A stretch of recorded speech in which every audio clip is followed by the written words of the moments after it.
तारीफ उस खुदा की जिसने यूनुस को मछली के पेट में पाला। तारीफ उस खुदा की जिसने इब्राहिम को आग से निकाला। तारीफ उस खुदा की जिसने मूसा को दरिया से रास्ता दिया। तारीफ उस खुदा की जिसने हमें मोहम्मद रसूलुल्लाह सल्लल्लाहु अलैहि वसल्लम जैसे नबी अता फरमाए। हाज़रीन, आज मैं आप हम सब Indian secular largest assembly of Maharashtra यानी कि इस्लाम पार्टी जो है, एक शख्स दीवाना वार मेहनत करते हुए मालेगांव शहर से निकला और महाराष्ट्र भर में कुछ ही दिनों में अपनी सलाहियत का लोहा मनवाया। और उस शख्स का नाम आसिफ शेख रशीद है। और यह सिर्फ एक नाम नहीं है, एक सोच है, एक विचारधारा है कौम की तरक्की की, कौम के डेवलपमेंट की, मुसलमानों, मजदूरों, मजलूमों, मजबूरों, दलितों, पिछड़े दबे कुचलों की आवाज का नाम आसिफ शेख रशीद है।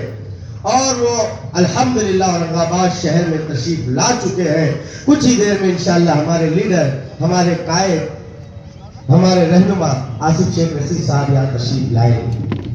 मैं आज यहाँ पर कोई मुकर्रिर नहीं हूँ, मैं नाज़िम भी नहीं हूँ। हमारे अपने लीडर शेख रशीद साहब से मुलाकात, आसिफ शेख रशीद साहब से मुलाकात की। उन्होंने उस वक्त मुझे कन्वीनर का लेटर दिया। उन्होंने मुझसे वादा किया कि आप दुनिया शहर में जाएंगे, पार्टी को मजबूत करेंगे, पार्टी को फैलाएंगे। आने वाले वक्त में दुनिया शहर के सदर आप ही होंगे। रमजान के बाद दुनिया शहर के बहुत सारे साबित नगर सेवक बड़े बड़े पैसे वाले साहब के पास गए। आसिफ साहब से कहा कि आप शहर सदर की जिम्मेदारी हमको दीजिए। लेकिन ये लीडर ऐसे है, इन्होंने तमाम लोगों को एक ही बात कही कि ठीक है आप साबित नगर सेवक हो, पैसे वाले हो, लेकिन मैंने वसीम भाई को जबान दी है कि शहर सदर दुनिया के वही रहेंगे। आप जाइए, उनसे बात कीजिए, उसके बाद हमारे पास आइए। ये हमारे आसिफ शेख रशीद साहब की पहचान है। अगर वो एक बार जबान दे देते हैं तो आखिर तक अपनी जबान पर कायम रहते हैं। अरे मेरे जैसा नौजवान, न कोई नगर सेवक था, न कोई बहुत बड़े महोदय पर था, लेकिन साहब ने मुझ पर एतमाद दिखाया, मुझ पर यकीन दिखाया। अल्हम्दुलिल्लाह हमको जिम्मेदारी दी। हमने साहब की बात पर लब्बैक कहते हुए दुनिया शहर की तारीख में एक अजीमुल शान जलसा लिया। अल्लाह पाक ने उस पहले ही जलसे को कामयाबी से पूरा हमकिनार किया। पूरे महाराष्ट्र में उस जलसे की गूंज हुई। पूरे महाराष्ट्र में लोग कह रहे थे, दुनिया शहर में लोग कह रहे थे ये नवी नवेली जमात है, कोई सुनने के लिए नहीं आएगा, प्रोग्राम फेल हो जाएगा। मेहरुन्निसा बेगम साहिबा, वो तमाम स्टेज पर बैठे हुए लोग, अस्सलाम वालेकुम। अजीज साथियों और दोस्तों, सबसे अहम और सबसे जरूरी बात यह है कि मुल्क हिंदुस्तान में और इस महाराष्ट्र में सियासी तौर पर अगर किसी को पसमानदा करने की साजिश रची जा रही है, हमको समाजी धारे से दूर करने की कोशिश की जा रही है, तो खास तौर से विशेष करके मुस्लिम समाज के लोगों को की जा रही है।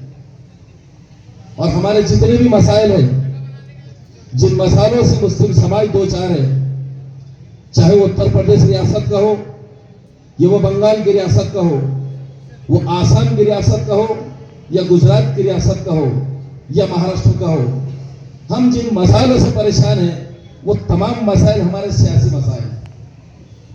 और जब राजनीतिक मसाइल हमारे हैं, राजनीतिक परेशानियां हैं और सियासी मसाइलों से हम परेशान हैं, तो इसका हल कायम है। अगर सियासी परेशानी है तो सियासी परेशानी का हल कायम है। मेरे बुजुर्गों, अजीज साथियों और दोस्तों, इस परेशानी का हल भी सियासत में ही है। लेकिन देखना यह है कि इस सियासी हालात को देखते हुए, इस सियासी बहरान को देखते हुए हमारे नौजवान सियासी तौर पर कितने बेदार हैं, हमारे बुजुर्ग सियासी तौर पे कितने बेदार है और हमारी माँ बहन बेटियां सियासी तौर पे कितनी बेदार है। तो आज सबसे ज्यादा इस मुल्क में अगर किसी कौम को सियासी तौर पे बेदार होने की जरूरत है तो सिर्फ उम्मत मुस्लिमा को है। क्यों? तो हर समाज के पास उसकी अपनी क़यादत है, हर समाज के पास उसकी अपनी लीडरशिप है। अगर लीडरशिप के यतीम यसीर अगर कोई है तो सिर्फ मुस्लिम समाज है। और आज जिस तरीके की सियासत चली जा रही है, जब से नरेंद्र मोदी की हुकूमत इस भारतवर्ष में यानी कि हिंदुस्तान में आई है, तो मुसलमानों को दूसरे दर्जे का शहरी बनाने की सियासत चली जा रही है। हर जावे से मुसलमानों को काटने की कोशिश की जा रही है। ऐसे हालात से टकराने वाले क़यादतों की जरूरत इस वक्त उम्मत मुस्लिमा को है। ऐसे हालात से भिड़ जाने वाले आपके जाले सियासतदानों की आपको जरूरत है। और इन बहरान को, ऐसे हालात को देखते हुए लच्छेदार बातों में हम भी आए। कौम और इस्लाम के नाम पर हमको भी गुमराह किया गया। हमारे भी कानों को वो आवाजें दी कि हमको लगा कि वाकई में अब इनसे बड़ा बेहतर कोई कायद ही नहीं हो सकता। लेकिन नतीजा क्या निकला? बड़े मायूस होकर रह गए हम, जिनके हाथ में हमने शहर की क़यादत दी थी। आप इत्तेहाद के नाम पर तो मुसलमानों को जोड़ने की बात करते हैं, लेकिन बड़े अफसोस की बात है कि आप सिर्फ तनाव आशा बन के बैठने की कोशिश करते हैं और सभी हस्ती से मुस्लिम समाज की क़यादत को खत्म करने की कोशिश करते हैं। ऐसा नहीं चलेगा। सियासत का यह मियार, क्यों तो यह मियार इसलिए आपके हाथ में आया है कि आपने कभी सियासत पर समाज में काम ही नहीं किया। आपको जो कुछ मिला तो सहायता मिल गया। पैराशूट से आप आए, आमदार बन गए, मां बहनों ने दुआई दी, आप खासदार बन गए। हकीकत क्या है कि दुश्मनों से अगर कोई मेहनत जद्दोजहद करके कारपोरेटर बनता, कभी एक कारपोरेटर से पूछो कभी इस कारपोरेटर से कि कितनी मेहनत और जतन करने के बाद कोई कारपोरेटर बनता है। आपको तो आयता आमदार बनाया गया था, आपको तो आयता खासदार बनाया गया था, और नतीजा क्या निकला? घंटा निकला, घंटा। सिर्फ जज्बाती बातें की गई, सिर्फ लच्छेदार बातें की गई, और पूरी जिम्मेदारी से मैं कह रहा हूं कि हिंदू मुसलमान करके नफरतों को बढ़ाया गया। आज हिंदू मुसलमान करके मुसलमानों को जो परेशानी आज उठानी पड़ रही है, सिर्फ इनकी बदौलत उठानी पड़ रही है, जिन्होंने पूरे मुल्क में हिंदू और मुसलमान करके परेशान करके रखा। अगर ये हिंदू मुसलमान की खाई को अगर कोई कम करेगा तो इस्लाम पार्टी के बानी जनाब हमारे आसिफ साहब करेंगे और हमारे जियाले करेंगे। ये काम करना पड़ेगा भाई सियासी तौर पर। अगर आप सियासी तौर पर कुछ काम करना चाहते हैं तो तमाम समाजों को लेकर चलेंगे तभी सियासत होगी। तमाम समाजों को लेकर चलने के बाद ये सियासत होगी। मैं बड़े फख्र के साथ ये बात कहूंगा कि सियासी तौर पर मुसलमानों का बहुत बड़ा सियासी इत्तेहाद इस शहर के अंदर है। मुसलमानों के सियासी इत्तेहाद ने 40 साल के बाद यहां पर एक खासदार चुन के दिया है। कोई बालखा को चुन के नहीं दिया, मुसलमानों के इत्तेहाद ने चुन के दिया, दलित भाइयों के इत्तेहाद ने चुन के दिया। लेकिन हमें एहसान फरामोश, हम तो ओहदा हासिल कर ले, एहसान फरामोशी में घूमे हम। और आप जो है तो तानाशाह बन के, बादशाह बन के बैठे हुए। बादशाह मेरे खिलाफ किसी ने कुछ बोलना नहीं, मैंने जो फरमान जारी कर दिया बस उसको सबने मान लेना। ये चलाऊंगा आपके जमाने के अंदर शहर के अंदर। अब ये दादागिरी तुम्हारी और ये इजारादारी चलन देने वाले नहीं है, ये बिल्कुल नहीं चलन देने वाले हम। अभी का जो इलेक्शन हुए, और मेरे को आप एक बात बताइए, जो जमात इत्तेहाद के नाम पे मुसलमानों को यकजा करके बड़े दौलतमंद दावे कर रहे हैं, महाराष्ट्र के अंदर बची कुची साख अगर कहे तो सिर्फ औरंगाबाद के अंदर है। आज उनकी कुव्वत और ताकत अगर कहे तो सिर्फ औरंगाबाद के अंदर है। क्यों तो मेरे को ऐसा लगता है कि औरंगाबाद के मासूम नौजवानों को, मासूम हमारे बुजुर्गों को, हमारे लोगों, हमारी माँ बहनों को गुमराह कर दिया गया। औरंगाबाद से बाहर हट जाओ तो कहीं भी नहीं है, टाटा फिश है। अब औरंगाबाद के अंदर जो इनका कार्यक्रम है, इनके कार्यक्रम का पूरा कार्यक्रम लगाने के लिए इस्लाम पार्टी आई है कि सौदे किए जा रहे हैं, हर चीज की कीमत वसूली की जा रही है। मासूम मुसलमान इत्तेहाद के नाम पे वोट दे रहा है, और बादशाह और तानाशाह सौदागर और व्यापारी बन के बैठा हुआ है। मेरे को एक बात बताइए, आप इस शहर के अंदर वो सियासत चलने की कोशिश की जा रही है कि अगर रफत यार खान इस शहर की पुरानी इनकी पुरानी पीढ़ी यहां पर है, इस शहर के खदीमी लोग हैं। अबू हाशमी साहब जो है शहर के खदीमी लोग हैं। हमारा खुद का परिवार शहर का खदीमी लोग है। इस शहर के जितने खदीमी लोग हैं, जो यहाँ के मुकामी लोग हैं, बताओ मेरे को कौन उनके साथ में है? बताओ मेरे को किसको उन्होंने सियासत में आगे आने दिए? बताओ किसको साथ लेके चलने की कोशिश करे? अगर रफत यार खान को शहर के लोग चाह रहे तो उनको बाजू हटाने की कोशिश की जा रही। अबुल हसन खान जैसे नौजवान को लोग चाहने की कोशिश कर रहे तो बाजू हटाने की कोशिश की जा रही।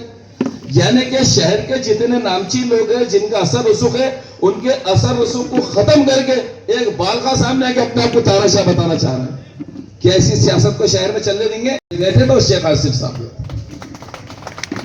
लेकिन मैं खास तौर से मुखातिब औरंगाबाद के मुसलमानों से हूं कि औरंगाबाद का मुसलमान सियासी तौर पर मुत्तहिद रहना चाहता है।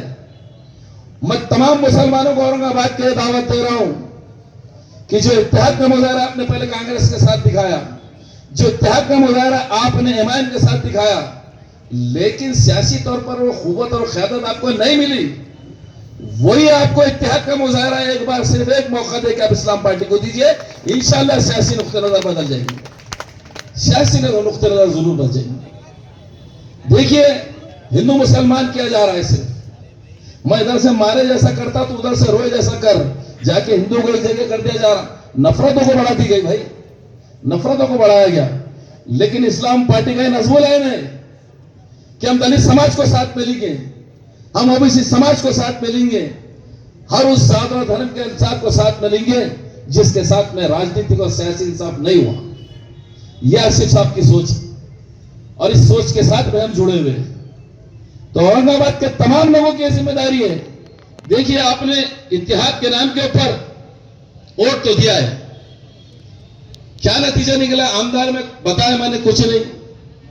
और सबसे अफसोस की बात है कि 40 साल के बाद खासदार आया और शहर का नाम घुमा के आया, कुछ भी नहीं कर सके। औरंगाबाद शहर के खुला चैलेंज है, अगर आप पार्लियामेंट में बैठ के अपने शहर का नाम नहीं बचा सकते तो तुम निगम्य और नाकारा है, तुमने एक काम नहीं किया। क्यों कह रहा हूं मैं ये बात, क्यों कह रहा हूं मैं ये बात कि महाराष्ट्र से जब कैबिनेट ने ये बिल को पास किया तो ये सेंट्रल गवर्नमेंट में गया और सेंट्रल गवर्नमेंट में इसको पास करने का इख्तियार वजीर दाखिला के पास में है, जो सेंट्रल गवर्नमेंट का मौजूद है। मैं पूछता हूं आपसे, आप खासदार थे, क्या आपने प्राइवेट बिल पेश किया था? क्या आपने प्राइवेट बिल पेश किया था औरंगाबाद के नाम को बचाने के लिए? और अगर आपने प्राइवेट बिल पेश नहीं किया तो आपने यहां के मुसलमानों को धोखा दिया, आपने नाम का सौदा किया और आपने शहर के नाम को गुमा किया है। अगर खासदार प्राइवेट बिल नहीं लाएगा तो क्या तुम्हारा बाल का बातें तो बहुत करते, बड़ी अच्छेदार बातें करते, और जो जिम्मेदारी थी कौन करेगा? चुन के तुमको देना, झोपड़ी से महल तुम बनाएंगे और परेशानी के यहां के मुसलमान उठाएंगे। एक बात सच कह रहा हूं मैं, अगर उन्होंने प्राइवेट बिल पेश किया होगा नाम को बचाने के लिए और अगर उनके पास में ऐसे कोई दस्तावेज होंगे तो मैं जिस तरह यहां खड़े के इल्जाम लगा रहा हूं, खड़े के माफी मंगवाऊंगा। लेकिन अगर अपनी जिम्मेदारी को उन्होंने पूरी नहीं की और अगर प्राइवेट बिल पार्लियामेंट में नहीं लाए तो अहद करो औरंगाबाद के मुसलमानों, जिंदगी में कभी इसको 10 वोट नहीं देंगे। आपका मुजरिम है, ये आपका खायर हो नहीं सकता, ये आपका मुजरिम है, आपका खायर कभी हो नहीं सकता। बुजुर्गाने दीन के साथ ताल्लुक से कहा जाता है, आले मेले गेले, क्या घंटा मालूम बुजुर्गान दीन के बारे में? कभी बुजुर्गान दीन की वली अल्लाह की सिवाने हयात पढ़ेगा कभी? तो तमाम बातें जो हमने यहां पर भुगते हैं, ये तमाम बातें जिनके नुकसानात हमने उठाए हैं। स्पोर्ट्स यूनिवर्सिटी यहां पर लाई जा रही थी, स्पोर्ट्स यूनिवर्सिटी महाराष्ट्र गवर्नमेंट ने यहां पर की, औरंगाबाद के लिए आ रही थी। यहां के नौजवानों को बहुत बेहतरीन मौका मिलता था। वो यूनिवर्सिटी यहां से नागपुर को लेके चले गई। बालखा खामोश, बालखा खामोश, 2 दिन का ढोल बजाए, 2 दिन की डफली बजाए, उसके बाद में सब टाइट फिश। देखिए 40 साल के बाद आपको क़यादत मिली थी, लेकिन उसके नतीजे नहीं आई। कहने को तो बहुत है, 10 साल आपने लोगों को दिए, अभी भी क्या किया हमने? इत्तेहाद के नाम पे मुसलमानों ने 4-4 बटन दबाए। कई लोग मेरे को ऐसे मिलते, अरे यार हमने कुछ नहीं देखे, आंख बंद करके 4 दबाए। अरे पूरे आटे के भीगे तुमने, तोड़ने को आ रहे थे, गैर कानूनी तरीके से आ रहे थे। हाई कोर्ट के अंदर उन्होंने ओरल स्टेटमेंट दिया था कि 18 तारीख तक उस घर को नहीं तोड़ेंगे। उसके बावजूद गैर कानूनी तौर पर वो तोड़ने को आया। अरे गैर कानूनी काम को अगर तुम अपने कारपेंटर के घर को नहीं बचा, तुम क्या घंटा बचाने वाले किसी को? तुम क्या गाजरा बचाने वाले किसी को? तुमसे कुछ होने वाला नहीं है। और इनकी इस हरकत से मुसलमान ऐसा से कमतरी में आ गए। किसी को ऐसा से कमतरी में रहने की जरूरत नहीं। वही बालखा अधिकारी शाह बाजार के अंदर एक जगह 24 घंटे की नोटिस दिया, उसके नाक में नकद डाल के मैंने हाईकोर्ट में खींच के लाया, 18 तारीख तक स्टे लिया। आके बता काय के बारे में तोड़ रहा। तो ये यूपी की पॉलिसियां चलने वाली नहीं, बिहार की पॉलिसी हम चलन देने वाले नहीं। और इस्लाम पार्टी की जो ताकत हमारे हाथ में आएंगी, ऐसे कई बालखाओं को रास्ते की धूल चटा देंगे हम। तो ये तमाम बातें आप लोगों, अहम बातें थी जो आप लोगों के सामने गोशे गुजार करना थी कि मीरा खान का जो मसला है, आप तो बेचारी को मुकद्दर के हवाले छोड़ के भाग गए। आप तो उसकी जेल की सोबतों में छोड़ के भाग गए। उसको अगर राहत दिलाने का काम, अगर उसको सियासी मदद करने का काम, उसको अगर सियासी तौर पर राहत दिलाने का काम अगर कोई कर रहा है तो इस्लाम पार्टी के बानी जनाब शेख आसिफ साहब कर रहे हैं। आप तो भाग गए छोड़ के। आप तो अपना नामन बचाने में लगे हो, तो क्या दूसरों को बचाएंगे? आप अपने नामन बचाने में लगे हुए। तो देखिए, हम जज्बात गिरोह में बेच के फैसले मत करो, खरी कसौटी पे कस लो आप। और हिंदू मुसलमान की इस लड़ाई को हमको खत्म करना है। जो लोगों ने हिंदू मुसलमान के बीच में खाई डाले, ये खेल चल रहा है, गेम चल रहा है, ये गेम चल रहा। मैं इधर से टेनिस कैसा बॉल मारूंगा तो उधर से मार। हेलो, आगे कि सेंट्रल गवर्नमेंट ने अलीगढ़ मुस्लिम यूनिवर्सिटी की शाख यहां पर ये खुल्दाबाद के आगे लाने के लिए मंजूरी दी। और किसी वजह से फिरका परस्त खासदार था, उसने उस काम का विरोध कर दिया, वो काम हो नहीं सका। ठीक है, किसी वजह से जेल इल्तिमाम पड़ा था। 40 साल के बाद आप चुन के आए थे ना, लोगों ने बड़े बहुत काबिल है। कारपोरेशन की सभागृह में मैंने जितनी बातें की और बहुत मौके मिलेंगे इलेक्शन के मौके के अंदर, और इनकी सारी खलाया खोली जाएंगी, क्या क्या इन्होंने किया सारी चीजें बताई जाएंगी, क्या काम तबाह हुए ये भी बताया जाएगा। लेकिन मुसलमानों को सियासी तौर पर मुत्तहद होना है और सियासी खुवत और ताकत अगर किसी को बख्शना है तो सिर्फ और सिर्फ इस्लाम पार्टी को बख्शना है। अजीज साथियों दोस्तों, ये चंद ख्यालात थे आपके सामने पेश किया। बहुत बहुत शुक्रिया। हाज़रीन, जिस वक्त का इंतजार था वो घड़ी आ चुकी है। मैं चाहता हूं कि हर एक शख्स अपने हाथों को खोले और पुरजोर तालियों में इस्तकबाल करे हमारे महबूब लीडर, महाराष्ट्र के मुसलमानों की दमदार नुमाइंदगी करने वाला शख्स आसिफ शेख रशीद साहब हमारे दरमियान तशरीफ ला रहे हैं। साउंड चलाया जाए। इस शेर की आमद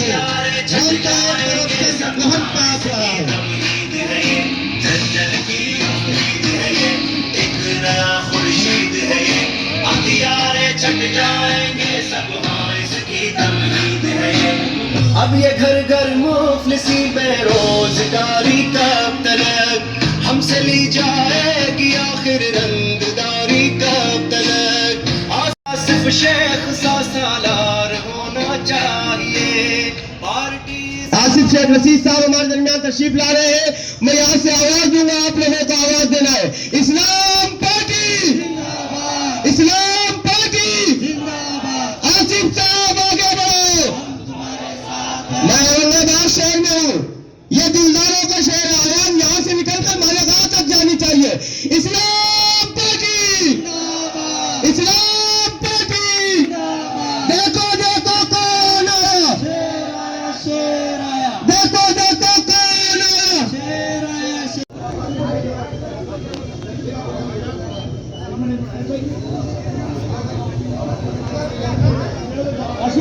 आसिफ साहब आगे बढ़ो, हम तुम्हारे साथ हैं। आसिफ साहब आगे बढ़ो। इस्लाम पार्टी, इस्लाम पार्टी, इस्लाम पार्टी। तो बैठ जाइए कुर्सी पर।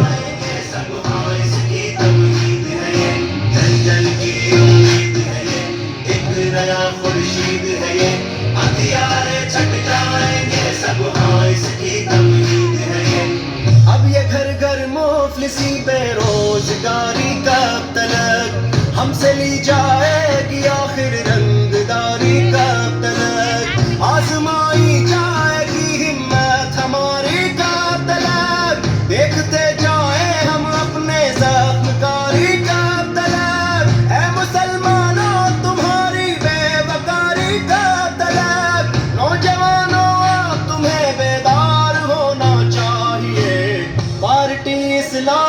अब की बार होना चाहिए, और आसिफ शेख सा सालार होना भाई स्टेज के चाहिए। सामने से जो भी खड़े थोड़ा पीछे पीछे थोड़ा सा